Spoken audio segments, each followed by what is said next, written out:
Hi, welcome to the show. Oh, hello. Hi. How are you? I'm good. How are you? Ryan Walsh is here. You wrote a story about the kid from Danvers who is making a ton of money on Spotify. I have so many questions. First of all, let's define the word kid. Okay. I don't think he's a kid. Okay. He's a grown man. How old? What would you guess? I couldn't. I don't want to. He'll probably get mad. He's probably listening. Hey, can he call in? Sure. Yeah. What's his name? Matt Farley. Call Matt in. Farley. 617-206-1050 here at Dig Radio. Because he puts his number in some of his songs. And a lot of kids call him. How did you find the story? How did you discover it? How did you there was a friend posted a brief piece on the media that interviewed him. Mm-hmm. And I was super intrigued, and I had like a million more questions about him. Yeah. So I pitched this story, and Matt was gracious enough to answer a lot of questions, and I just put it together. How do you? I hope he calls because we want to talk. That'd be fun, yeah. As this has been an ongoing conversation among my friends, among people who play music, who record music, who perform, and you're one of those people. True. Gathering all this information, all these things that you've learned, and we'll dig a little bit deeper into what exactly we're talking about with the Spotify stuff, but what was your initial reaction when you heard, based on what he was doing? Basically, he's making like sort of parody songs with keyword searches that will get people to click on it. Yeah. Right? I mean, I wouldn't call them parody because they're original compositions that are silly. Mm-hmm. But I think when I first heard of it, I thought that's a brilliant reaction to an industry that is now absurd.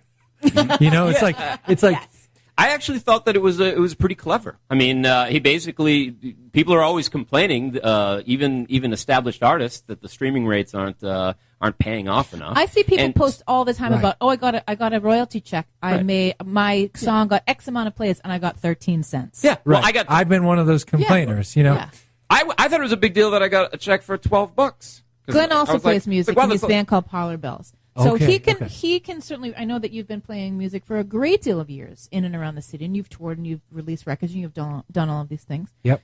With Hallelujah, the Hills, right? Exactly, yeah. Mm-hmm. Yeah. Mm-hmm. How did you approach this? Did you want to just like rapid fire questions this kid? We did it over email. He offered to do phone or in person, but I like email just because you don't have to transcribe after. But so lazy. No, I actually get that. It's all on the record the moment it's said. I like the paper trail. I was just like, okay, if I was going to do this, what would be all the particulars? And then I asked him those questions.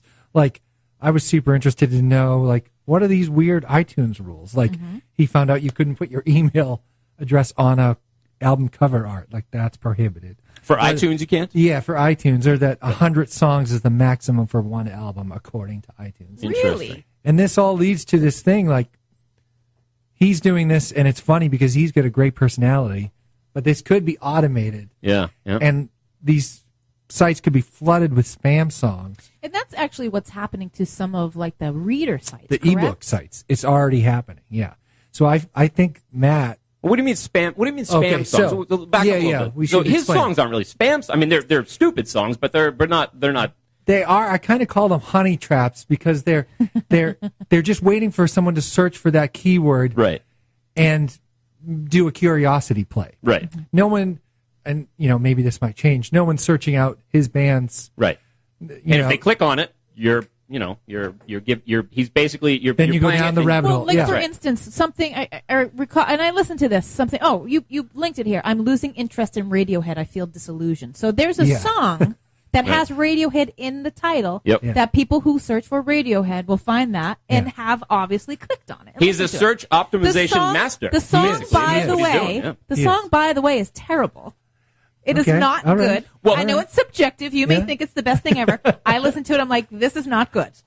Okay. No one's going to want to buy that song. Well, that was my other question. I don't think. Does he do any regular music too? I mean, does he have like a regular, is he actually talented and he just sort of does this as a side project that's a joke to stick it to Spotify, or is it? That was my theory, and I asked him if he did have a serious band, and his answer was yes. It's called Moe's Haven, and he basically told me he had done that for, I think over a decade, maybe even 2 decades, and hadn't made a dime. And this was his reaction to that. Yeah. So I almost kind of see this story as like a sincere songwriter driven mad by being unable to stand out in a giant in an increasingly large ocean of people putting out music. Yeah, I mean, I'm certainly jealous, if you will, about the whole thing, but that's the key word today, jealous. Because we've got a lot of people out there that are jealous of this goddamn show because they're giving me shit online. We'll get to that later. Yeah. But basically, we know basically that what I thought it was very clever. I thought, hey, it's like they're not. If Spotify isn't being fair with the streaming rates, he's found a very interesting loophole to draw people in. And there's nothing, if it's the people, if they see their name in something and they're intrigued, they're going to click on it. What's this thing? Now, apparently at the bottom of the Spotify list, it says there's songs about the band. Well, like if you go to a certain band, like it lists their songs, and then it has songs about them. That's like how he gets in there for those things. Basically, any keyword you search, whether it be a band name, a celebrity, it's going to give you all the results. It doesn't know, like to a search engine, it doesn't really know that Radiohead is a band and it's also something other songwriters could mention. Right. It's just going to give you everything. And then it's your choice. Do I click on this weird song about the band? So it's just using that to its advantage. And so do you? I mean, I obviously he doesn't know this. You wouldn't know this yet. But do you foresee any sort of action taken by Spotify to sort of make it a little more difficult for someone to sneak in there like that? I think if people are doing it like Matt, I don't think they can touch them because there's an actual brain at work, right. And who's to say those aren't songs? Right. Even though you can pretty clearly see what he's doing intention-wise. 14,000 songs. Right. But if this was automated by bots and programs, which is pretty feasible, then these sites would be flooded with that kind of stuff, and Spotify and iTunes would have to form a committee that decides what isn't a song. Yeah. And that is terrifying to me. Length and content then would be totally subjective at that point. The rules they would come up with would be inherently crazy, and I think,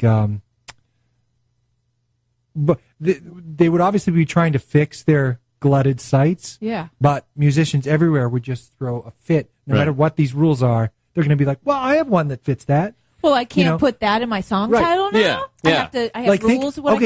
Think about that song on OK Computer, Fitter, Happier. Right. It's what? It's an automated digital voice like fitter, what happier. What would happen with auto-tune now? Yeah. But I mean, some famous artists already have songs in their catalogs that I could see being ruled as not a song if they had to make some kind of committee. I always thought, so going before Spotify, and you look at, like when iTunes was sort of the big player, and you wanted to buy songs off an album, I always thought it was interesting if, say, all right, so Nine Inch Nails has that EP called Broken, and the first song is called Pinion, and it's just... It's like 15, 20 seconds or something like that, and it's just the lead up to the first real song. But I believe, and it may be a bad example, but I believe you had to pay 99 cents for that track. Sure. And there are a lot of situations like that. I mean, there are a lot, like Oasis has little interludes in between their songs. And in the context of that album, Pinion is awesome. Yeah. But it doesn't itself, really... Yeah, what are you going to do with it? Exactly. It's completely out of context. I love that this could all prompt a conversation about what is a song. Because I think that's a good conversation to have. Yeah. Do you think... And a fun one. Do you think people will change the way they write songs now? You mean after today? No, I mean people who know about this story, like people who have had the conversation about. Do you think that they'll look at it differently? Do you think people will look at the story? Because I saw it, my feed blew up on Facebook about it. All of my musician friends were like, "Look at this, and I was like, "Ryan, come on the show, let's talk about it." But I mean, I know there were a lot of jokes to be made within that. Like my joke was when Robbie Roadsteamer was doing what he was doing as Robbie Roadsteamer, he totally missed the boat on this. Yeah. Because he was doing this stuff. Yeah. Generally speaking, I mean, in a seriously comedic way. Yeah. I don't know if this guy is trying to be a comedian. Is this guy just trying to shirk the system? I know. I think he's three things. I think he's a sincere songwriter, a guy who likes to put out funny songs, and a borderline spammer who likes to game the system for money. So, do we know what he does for a profession, like a regular job? Does it matter? Well, no, because if he does have some expertise in SEO, search engine optimization. As far as I know, no. The job he told me he does the other 3 days of his week was unrelated to music. Okay. So the timeline, so it's reported that he made $23,000 from essentially spamming Spotify. And iTunes. What's the time frame by which he has done this? Has he made $23,000 well, that was last in 6 year. months? That last was year. The full year. So we're talking, that was his last year figure. And as far as I know, he hasn't released any other figure. I'm sure it's growing each year, and that's the biggest. Mm-hmm. But I asked him, it didn't make the article, but I asked him if he broke down the hours, what the per hour wage was. He was pretty sure it was minimum wage. So, well, I mean, a lot of it is, he's having fun doing this, is what I mean. I mean, it's still a lot of Did work. he ask to collaborate? Collaborate? I can't even speak. With Hallelujah the Hills, maybe you guys can, double team. No, but I would love a song about us. Yes. I think that would be fun. But then he'd be making money off of you. That's fine. Off of your name. But You're okay with that? Sure. Well, anyone's free to. No, he does. I mean, if he wrote a song about you as a public figure or my band, yeah, he gets to keep it. It's his. Yeah. It's But his. if you teamed with him. But I don't get to keep my goddamn show on YouTube because I play 10 seconds of a freaking Captain and Tennille song, they block the thing. I have been doing this. This is what happens with my other music program all the time. There's a point where it's like, listen. Legal hates me for that reason. I see people put up full albums on YouTube. No, I'm not going to dump a full album. I have respect for artists where I'm not going to do. I'm talking about these songs in context. We played Toto on the air one time. And we got busted but it was in the context of the Nelson Mandela funeral. And I'm handing Ryan notes that he has no idea what's going on. So now looking at this story, now that we've sort of seen it unfold, mm-hmm. what can we expect changes as a result of this? I mean, how many people are doing this? Right. I think he's the most prolific and not many others right now. But like the ebooks thing, if you can automate it and you want to low risk, see if you can make some money, I think a lot of people will try that. I think he's making, and I'm sorry, I don't mean to hurt your feelings, guy kid from Danvers. If it's fun and games, that's great. But are people taking this seriously? Aside from the fact that he's getting paid for it, This isn't serious music. No, I don't think so. Right? I don't think so. It's hilarious. It's hilarious. It's exactly it. If he wants to be a comedian, an Weird Al Yankovic kind of guy, I'm all for it. But if he's going to try to pose this as serious music, I don't know that. People he's got both. He dips his toe in both waters. Well, listen to this. It's 6:45. Listen to this. It's 6:45. Listen to this.